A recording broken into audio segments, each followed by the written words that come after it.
Hello, kumusta? Tapos lang magpaligo. Ang alaga kong pusa. Say hi, guys.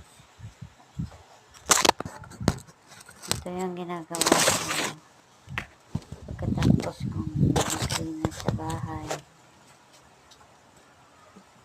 Yan ang aking ginagawa palagi. Maglaba, magluto, paliga o magpaligo ng pusa.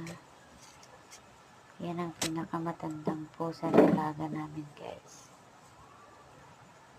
So, abangan nyo guys ang aking next video.